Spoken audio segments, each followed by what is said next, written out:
Bem-vindos ao programa Iluminados, eu sou a Elka Guimarães e com a nossa rúbrica entrevista trago-lhe a história de um jovem angolano empresário que muito batalhou para conquistar tudo o que tem. Vamos conhecê-lo.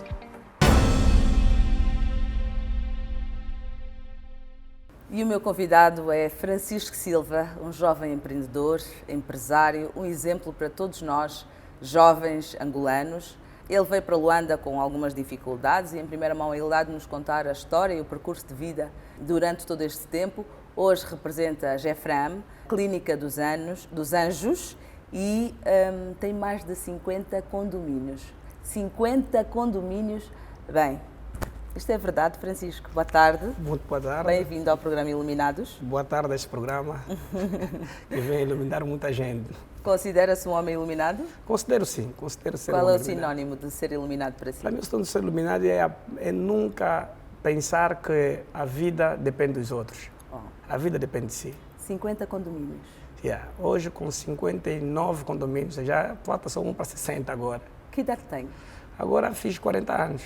40 anos. Sim, 40 anos. Conte-nos um bocado da sua história, Francisco. Francisco é um jovem que nasce na província de Malães, com os pais, vem para Luanda na época de guerra, em cima daquilo que nós chamávamos colunas, que eram os caminhões que andavam... Em 1980. Enfim, com toda e mais alguma coisa que tem a ver com dificuldades. Passávamos fome. Quando chegaram, instalaram-se onde? Quando chegamos, instalamos na casa de uma tia, uma casa de 2 quartos, e lá nós éramos 16 pessoas. Você tem 9 irmãos. Nós temos 9. Você é o segundo. Eu sou o segundo. 9 irmãos.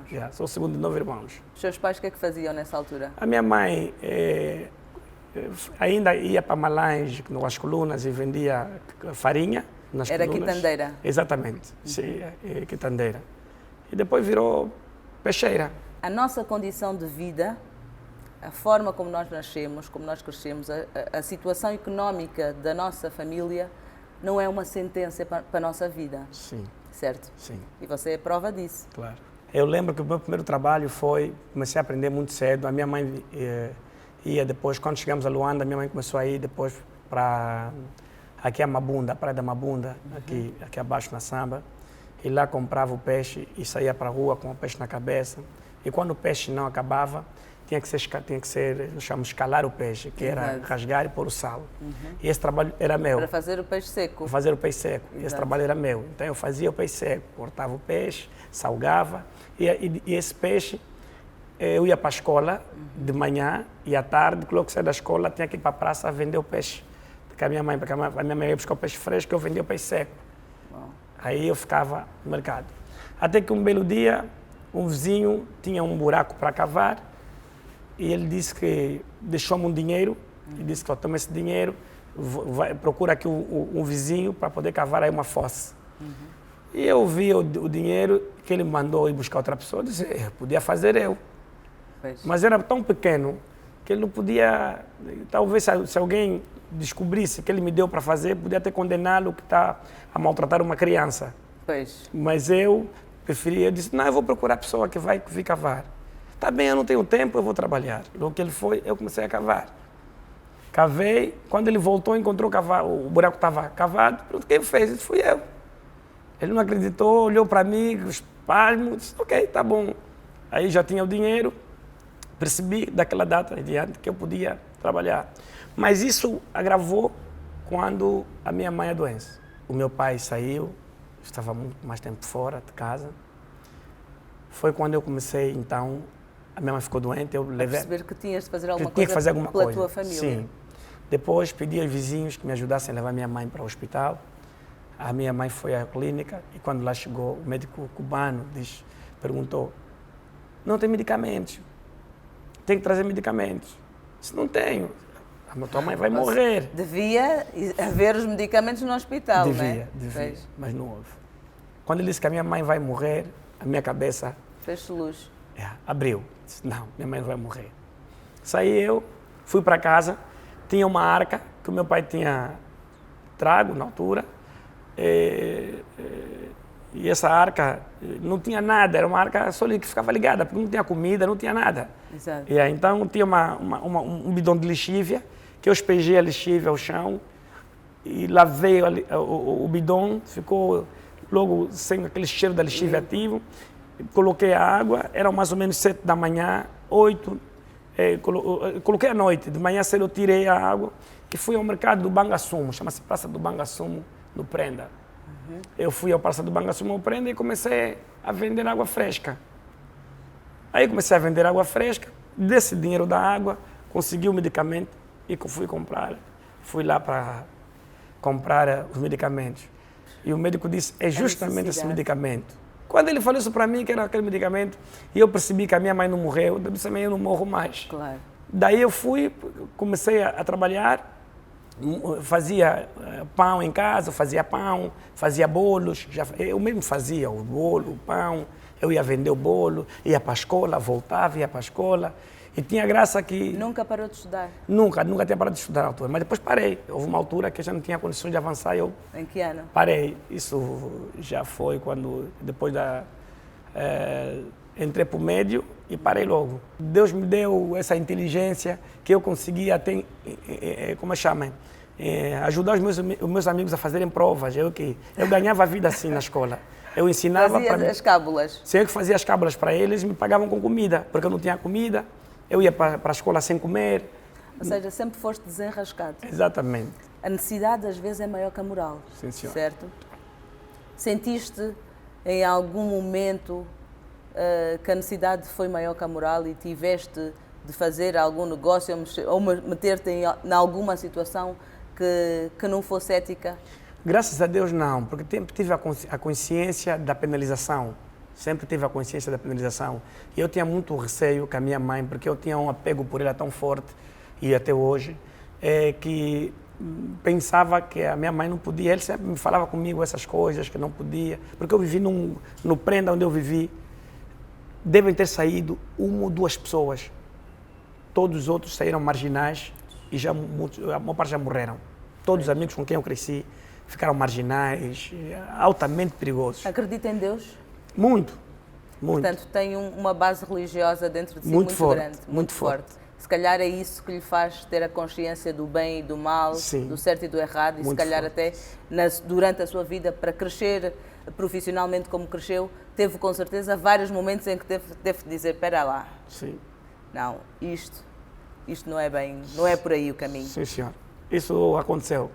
Aconteceu porque, para mim, eu percebi que viver uma vida sem Deus é uma vida condenada ao suicídio. Então, acreditei nesse potencial, que Deus estava aí do meu lado a todo momento para poder me ajudar. A sua primeira empresa, portanto, a criou em que ano? Eu tinha 17 anos na altura e eu queria criar a empresa. Disseram, não, você tem que ter 18 anos. Eu estava muito ansioso para ter 18 anos rápido.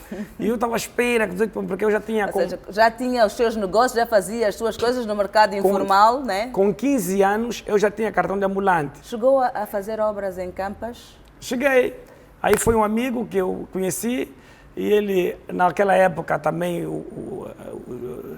ele acabou tendo uma relação com uma moça, engravidou a moça, era filha de um coronel. Ui. E o coronel disse que não podia ficar com a sua filha grávida em casa e ele estava ameaçado de prisão.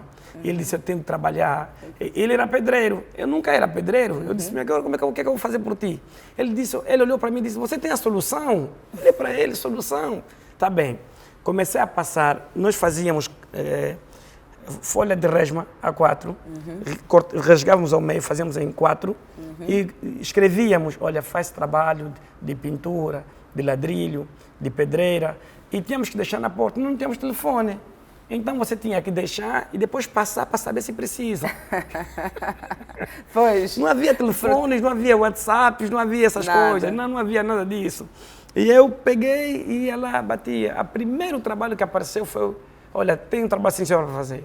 Tem uma campa fazendo no cemitério Alto das Cruzes. Disse, pá, é o que tem para fazer, claro. Vamos fazer. Alto das Cruzes, lá fomos.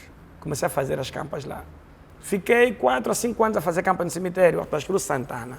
Alto das Cruzes, Santana. Porque sempre chegava alguém, essa campa está muito boa.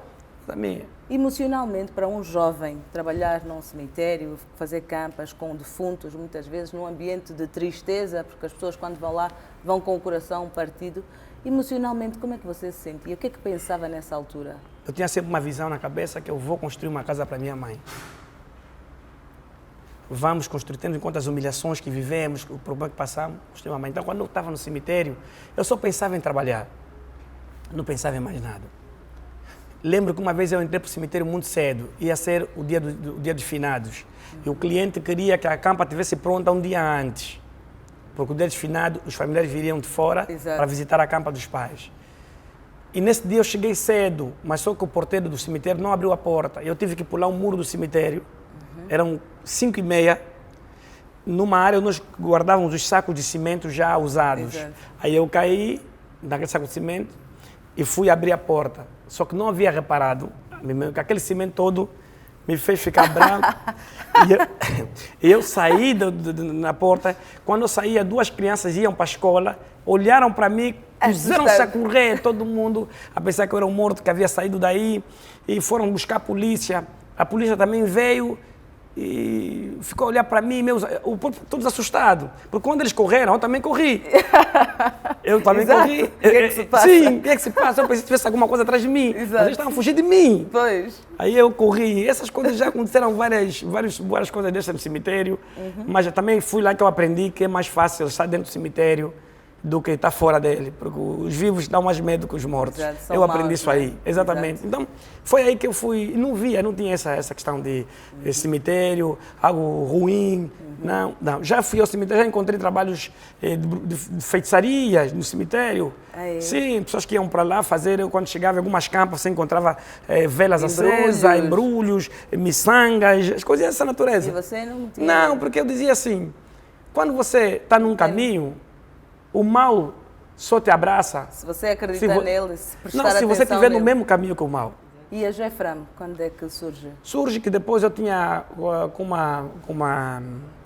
um jovem, na altura, depois dessa empresa, nós tínhamos feito com esse meu amigo mesmo, das campas, decidimos abrir uma empresa, que na altura chamava-se Disma Perfil, com mais uma senhora. Uma empresa de construção? De construção. Aí começamos, só que estava mais em nome dela, da senhora, nós éramos miúdos, pequenos, mas os pagamentos eram feitos e ela depois não dava. Então, nós decidimos depois nos separarmos e eu tinha que trabalhar sozinho. Foi quando, na altura, alguém disse assim, a minha mãe, novamente, entrou em cena, disse, mãe, agora, qual é o nome que eu vou dar na empresa? Eu disse, meu filho, não se preocupa, se fosse roubado numa empresa ou se tivesse algum problema, trabalha com Jesus. Quando ela trabalha com Jesus, eu pensei, então, trabalha com Jesus, Jesus vai ser meu sócio. Então ficou Jesus e Francisco, Jefram. Olha que engraçado. É assim que ficou. Quer nos falar um bocado da Jefram, só para as pessoas lá em casa perceberem? Sim, a Jefram é uma empresa de construção civil e ela começou a trabalhar na altura, a fazer muito trabalho de construção civil, estes condomínios todos que já foram feitos. Depois começamos a fazer... Tem alguma referência assim de algum condomínio? Todas elas. Condomínios conhecidos, Belém, Galileia, Siloé, Nazaré 1 e 2. No país inteiro ou estamos a falar só de Luanda?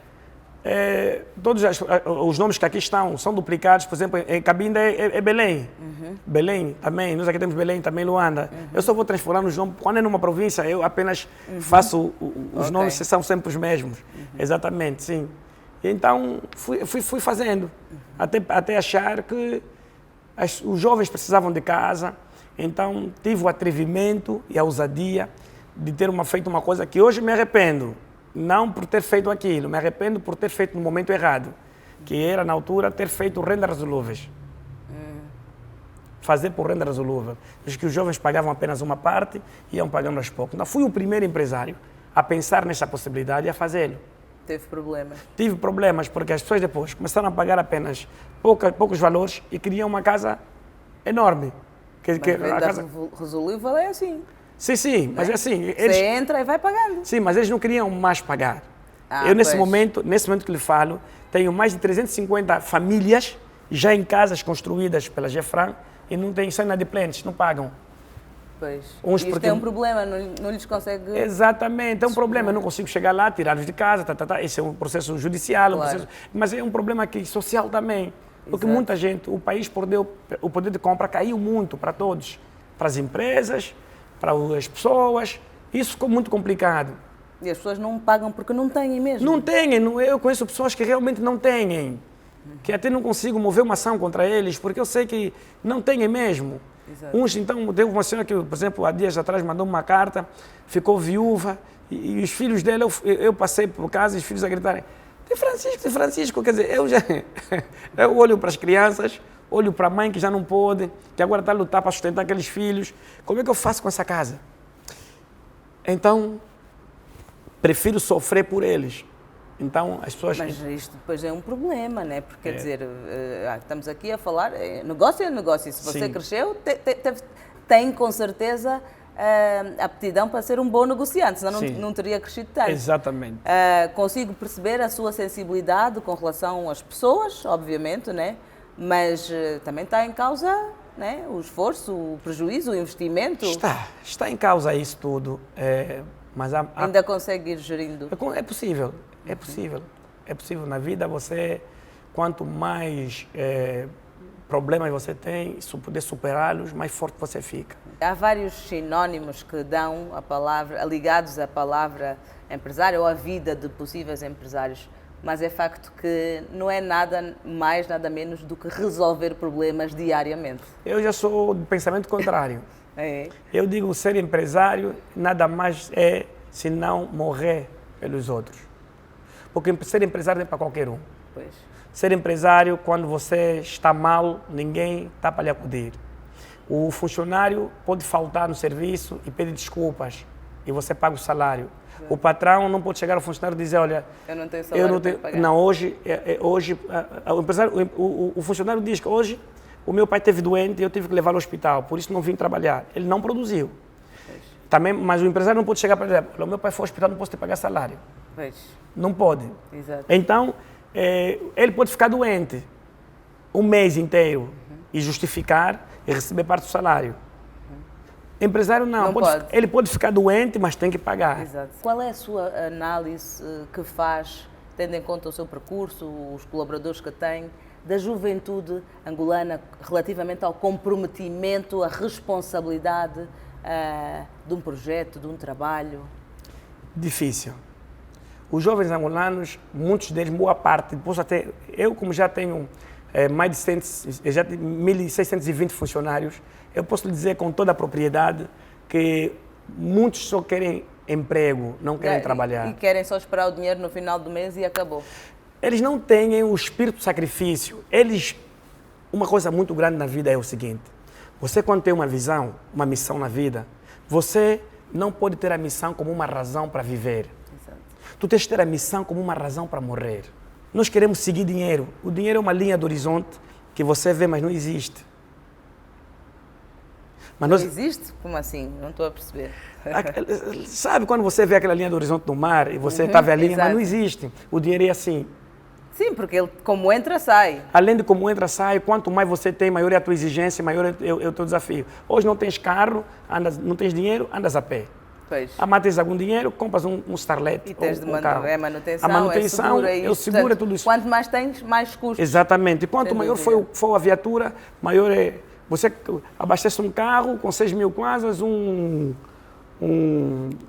carro, um Hyundai. Exato. E 10. Pois. Agora vai meter um carro, vai ser 40. Um Porsche, um VX, já são 30, 40 mil kwanzas. Então, quanto mais você cresce, maior é os desafios, as responsabilidades. Por isso tens que olhar, maiores são os custos, então tens que olhar dessa forma. Só que a nossa juventude também é muito imediatista.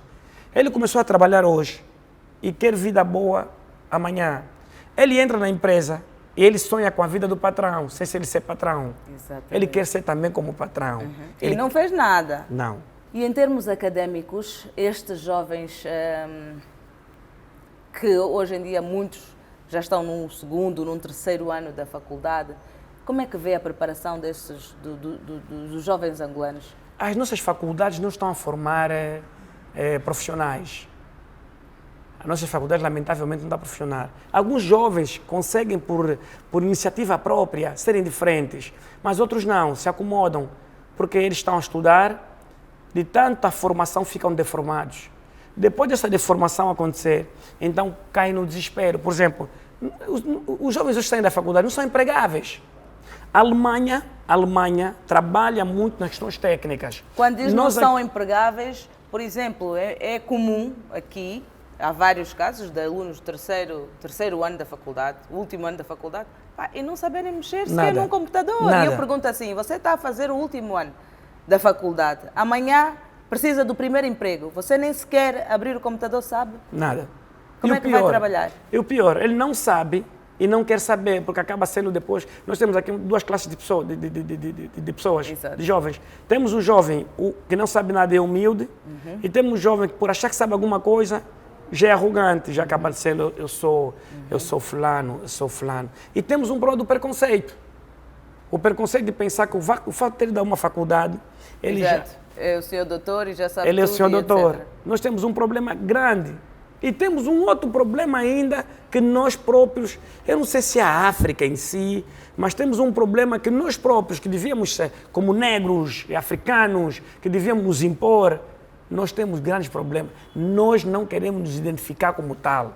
Nós fizemos centralidades. Eu não faço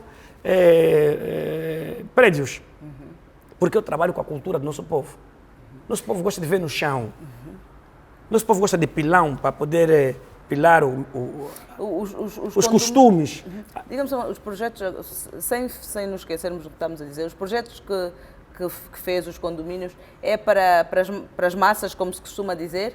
Classe média alta, aquele já é classe média alta, porque massa ia comparar Zango, não, aquilo está muito superior ao Zango, mas os preços totalmente baixos. A ideia é fazer com que tenhamos coisas com qualidade a preço baixo. Essa foi a ideia. Neste momento, quais são os projetos que tem? Portanto, tem a GEFRAM, tem os 50 condomínios, falta um, está a acabar agora? Sim. Portanto, 60 condomínios, um jovem de 40 anos é muito. Tem a Clínica dos Anjos. Clínica Anjos da Guarda. Anjos da Guarda. Esta é uma grande clínica, sim. Temos mais? Temos mais coisas que ficam por aqui, vão sair, como se diz a passagem. Também tem essa preocupação de não precisa, não sente a necessidade de... Não sinto de poder falar, de mostrar aquilo que eu realmente tenho feito, porque eu acho que quanto mais eu estou assim a trabalhar, melhor. Porque nós temos aqui, a nossa inveja é patológica, e então nós estamos num país onde a inveja é patológica. Às vezes mais vale parecer invisível, não se pode brilhar muito, né? Exatamente, que isso incomoda mesmo. Mas eu posso dizer que estou na área da construção civil, estou na área da saúde, estou agora na área das pescas, estou na área agora a nível de indústria, enchidos, bebidas, também estou a nível de bebidas. Então, eu estou em algumas áreas e de forma implantada mesmo. Consistente. Estou nessas áreas e outras áreas mais. E é isso que eu digo todos os dias. Enquanto viver, você tem que lutar. E quando lutas, não podes desistir dos seus ideais. Os valores intangíveis que são os meus, primeiro, a fé. A fé é um valor intangível que não pode se abdicar dela em momento algum. Segundo valor, a força, a determinação que você tem para atingir o teu alvo. E esses valores, o respeito às pessoas, humildade, são os valores intangíveis. Mas mesmo que você, por isso, passa por situações. Eu passo por situações que, às vezes, eu tenho funcionários estrangeiros. E, às vezes, quando vem alguém pedir emprego, angolano, vem pedir emprego, eu estou perto do meu funcionário estrangeiro, olha para o branco e baixa assim a cabeça. E a minha olha para mim assim, depois o estrangeiro que diz, o chefe é esse. E ele fica todo envergonhado. Já aconteceu milhares de vezes. Exato. Hoje as pessoas vão me conhecendo aos poucos. Mas repara que nunca ninguém me conhecia. Exato. Pouco a pouco as pessoas vão me conhecendo hoje. Mas eu já sou empresário. Você também já está com essa bagagem no mercado há muito tempo. Exato. Mas houve também umas bocas de que você possivelmente seria testa de ferro de alguém. Eu sempre disse que tomara que um governante, ou seja lá quem for, tivesse um testa de ferro como eu. Não é? Ele ia ser muito feliz. Os testas de ferro desse país, lamentavelmente, os jovens que deviam ser bons testas de ferro, não trabalham. Não trabalham. Também. E boa parte deles, vou lhe contar, nem são os africanos, angolanos. É verdade. E posso dizer de forma clara, boa parte dos estrangeiros que nós temos aqui, empresários estrangeiros, brancos, não sei o quê, vieram sem nada, com uma mão até outra frente. Mas acreditaram nele. Mas como ele é branco, você pensa que trouxe dinheiro da terra dele. Que o pai dele já era rico. Não. O dinheiro foi tudo aqui. Não. Eu acho que a maior parte das pessoas sabe bem. Mas boa parte não sabe. Por quê? Porque quando nós estamos a crescer negros, africanos, angolanos entre nós, é mais fácil deduzir ter um testa de ferro. Nunca fui testa de ferro de ninguém. Nunca. Mas basta ter... Acha que essa sua forma de ser, essa sua descrição na forma de estar na nossa sociedade, ajudou muito a construir o seu percurso? Ou seja, como se diz, né? Pá, quanto mais invisível eu estiver, melhor. Quando quer pescar o bagre, não mexa a água. Quando você não está santificado, não acorda o diabo. Então, a ideia, o que eu quero dizer com isso? Que quando você está a começar na sua vida, não se exponha. É um segredo que eu digo aos novos empresários, hoje, a trabalhar. Quando precisam crescer na vida, precisam ter foco e não se exponham, se guardam. Porque os inimigos são grandes e você não os conhece. Não vale a pena mostrar suas armas aos seus inimigos quando ainda eles não mostraram os seus. Porque tu não conheces. Exato. Porque a vida é uma guerra. Não vão gostar de ti muita gente. Eu já encontrei pessoas que não gostavam de mim, não me conheciam. Pois. Não sabiam quem eu era. E falavam mal de mim perto de mim. Quando eu disse, mas sou eu. Oh, é você. As pessoas falam mesmo muito. As pessoas fazem uma imagem. Pois. Exatamente. Então, é importante a descrição. Quanto mais guardados estiveres, é melhor sempre para as pessoas, para si. Você tem muitos amigos mais velhos? Olha, eu tenho. Boa parte dos meus amigos são mais velhos. Uhum. É o caminho que você tem que percorrer na vida quando você quer crescer. Uhum. Se você quer ser grande, se junte aos grandes. Uhum. Se você quer ser pequeno, se junte aos pequenos. Digo aos meus jovens sempre, enquanto tiver teu amigo que só pensa em pobreza, você será pobre. Exatamente. Quais são os seus sonhos neste momento? Eu tenho um único sonho. Só um. De ser um bom cristão, coisa que eu nunca consegui na vida. Qual é a sua religião? Eu sou evangélico apenas, não tenho uma religião definida, mas eu sou fascinante pelas coisas ligadas à fé, à teologia, gosto dessas coisas. Quando conhece alguma pessoa que vai fechar um acordo, que vai ter um primeiro contacto... O chamado... Você já sentiu em vários momentos? Já há momentos que você sente, não, isso não é bom de fazer. Não é por aí. E já fiz N vezes. Lembro uma vez de um negócio muito grande e eu disse ao meu colega, o vice do grupo, disse, olha, esse negócio não é bom. Ele ficou chateado. Nós perdemos nesse negócio, entre aspas, 50 milhões de dólares. E eu disse que eu não faria. Mas vamos, não é possível, é bom. Eu disse, não vale a pena. Exato. Não quero. Tinha ali um Aí eu comecei a não mostrar interesse pelo negócio. Ele ficou chateado. Um ano depois, quando deu problema, e ele olhou para mim e disse, uau, chefe, você tem visão. Você tem visão. E o que é visão? Visão é você poder olhar aquilo que não existe. Que você não, aquilo que não existe, mas você vê. Ver coisas que não existem chama-se visão. Qual é a mensagem que deixas para todos os jovens que nos estão a ver neste momento? Aceitem pagar preços. A vida, tudo tem um preço. Tudo que te vier de graça, um dia a fatura vai chegar. Ou seja, quer dizer, a vida fácil. Sim. Tudo que for gratuito, a fatura chega depois, porque nada é de graça nessa vida. Absolutamente nada. Tudo que vier na sua mesa, na sua vida, na sua proposta, sem preço, é porque a fatura está oculta. E isso é muito perigoso, porque poderás pagar com a vida, poderás pagar com outras coisas. Já estamos mesmo quase a terminar e eu não posso deixar de colocar essa questão. Como é que vê atualmente a nossa economia? Você como empresário, como uma pessoa que tem muitas responsabilidades e mexe com a economia, como é que vê as dificuldades que um empresário sente na pele, ligadas às medidas, às políticas, não é? As políticas que o governo tem feito, eu sei que tem feito um esforço, mas o governo devia trabalhar com quem faz a economia real. O governo trabalha com quem faz a economia fictícia. As chamadas provisões. Trabalhamos com estimativa e a nossa vida fica estimada. Então o que acontece? A economia real está na mão dos empresários, na mão de quem faz. E estão aí, são vistos. Tem muitos franciscos por aí. Exato. Então é preciso pegar esses franciscos, sentar com esses franciscos, como é que se faz a economia, porque eles é que trabalham o dinheiro. O governo tem que fazer o trabalho de apenas arbitrar. Ele é o árbitro. Claro. Não precisa fazer. Quando o governo faz, estraga a economia. A economia deve ser aberta, liberal, de forma porque ela se regula por si só. Não precisamos de leis que regulam o preço da água com o preço do arroz. Não precisamos. Quando há muito arroz no mercado, todo o preço vai cair. Porque nenhum empresário quer que o seu arroz estraga. Mas tem de existir regras, até mesmo... Mas as regras que nós temos, não regras a nível, por exemplo, preços vigiados.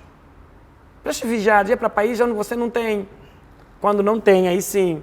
Mas nosso país, se liberalizar a economia, e nós temos problemas grandes de economia. Agora, um chamariz que é muito importante falar sobre isso, que tem a ver com os problemas agora do dinheiro que o governo está a dar para poder impulsionar a economia angolana com os empresários. Vamos emprestar mais dinheiro aos empresários.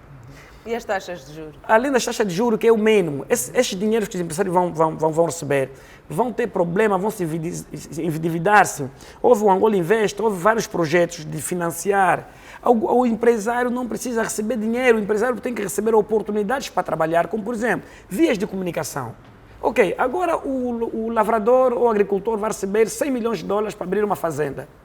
Só que depois do tomate estar pronto, ele vai investir, ele não é um ladrão. Muita gente diz, o empresário angolano é ladrão. Não, tem muito empresário sério neste país. Mas ele vai fazer o tomate, depois de fazer o tomate, não tem estrada. O tomate vai estragar aí. Nós já temos visto isso muitas vezes. Queremos diversificar a economia. Não é o problema.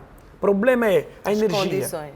Ok, hoje eu fabricando uma coisinha aqui é mais cara do que vir de fora.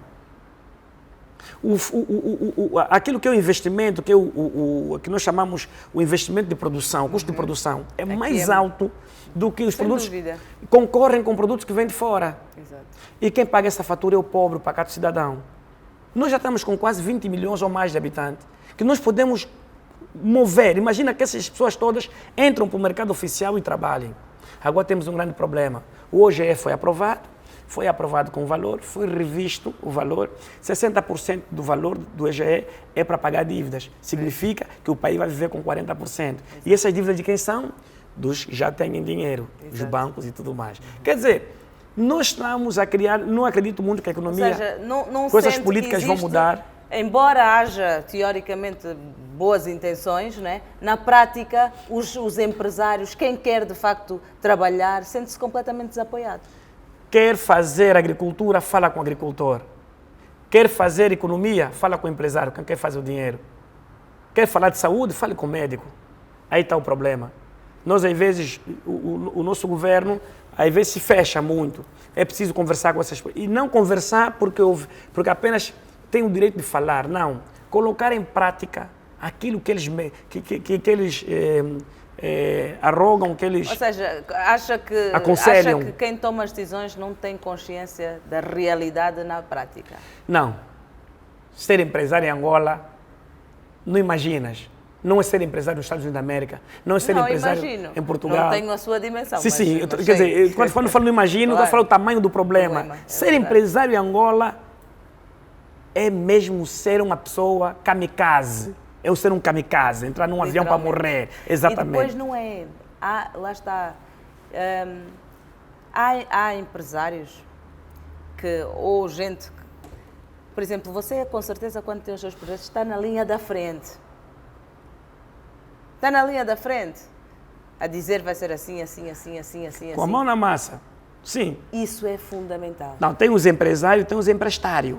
Os empresários, aquele chega no Estado, empresta dinheiro, vai e anda de bom carro, Exato. Marca assim. É preciso, lá está, para ser um bom empresário também é preciso tirar o fato e a gravata e pôr os calções, a t-shirt rota e vamos lá. Tem que fazer isso. Tem que ser assim. O empresário tem que viver a realidade do que faz.